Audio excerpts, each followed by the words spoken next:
The way to be more authentic is to get out of your own way. I think about this a lot. You may too.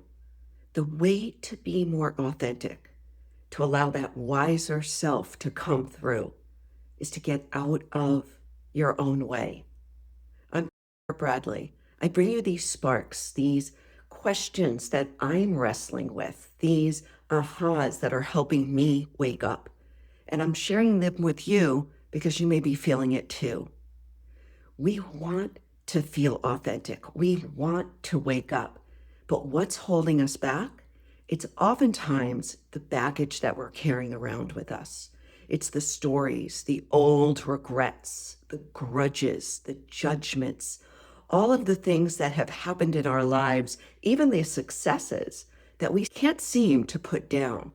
And these things, they hide our true authentic selves.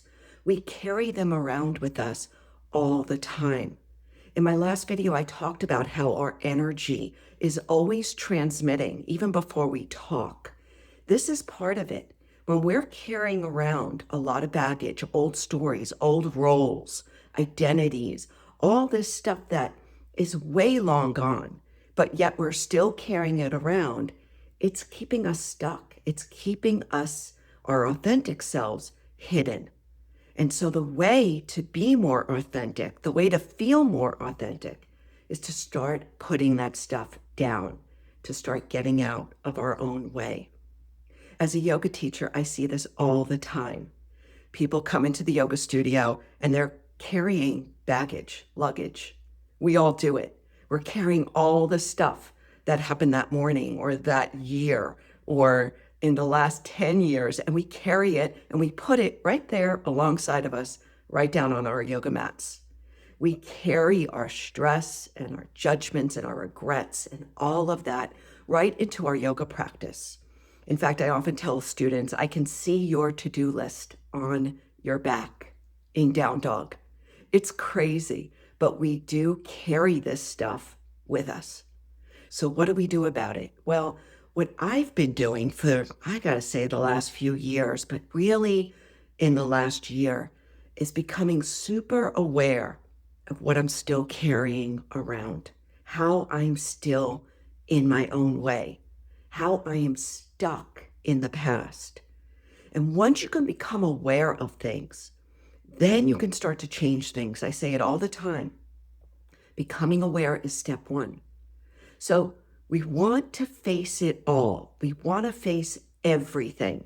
And that's what I've been saying to myself in my journal, in my quiet time. Bring it on. I want to face it all because I know that as I start to chip away at these old things that I'm carrying around in my luggage, as I start to let that go, my true self, my authentic self, that deeper voice that I'm so yearning to live from fully, that's going to come through loud and clear. So number one is really to be willing to face it. Are you willing to face your old stuff? Are you willing to empty the baggage so that you can step forward in your clearer, more confident, more authentic self? Number two is to start naming it. Name it out loud. And listen, we don't have to name everything, right? There's a lot that we carry around in that baggage.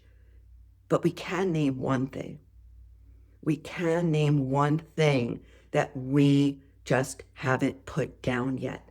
Maybe it's your ex. Maybe it's your old boss. Maybe it's an old betrayal. Or it could be an old success that you just continue to carry with you in your stories. I've had my share. Trust me. I've named a lot. Like I said, you don't need to name them all, but name one. Step three is to make a commitment to yourself, a commitment to let that go. Let that go. And you can make a promise to yourself. For me, I often will write in my journal, I will no longer talk about this past hurt or this past betrayal or that old role that I used to wear or whatever it is, fill in the blank. I will no longer. And then step four is to be vigilant. Be vigilant about catching yourself. And listen, this isn't time for shaming or for self-hatred, right? This isn't that time for the negative self-talk, because every time you catch yourself talking about that story again, that is really, really good. Every time you catch yourself and you're aware, it weakens that pattern. So, number one, be willing to face it. Number two, name it. Name it out loud, name it in writing. Number three, commit to yourself to let that go. Promise to yourself, I will no longer do this. And then number four, just be vigilant. Stay aware and be honest, be kind. You're going through a process. I have done this so many times in my life, and I have to tell you, it is so worth it.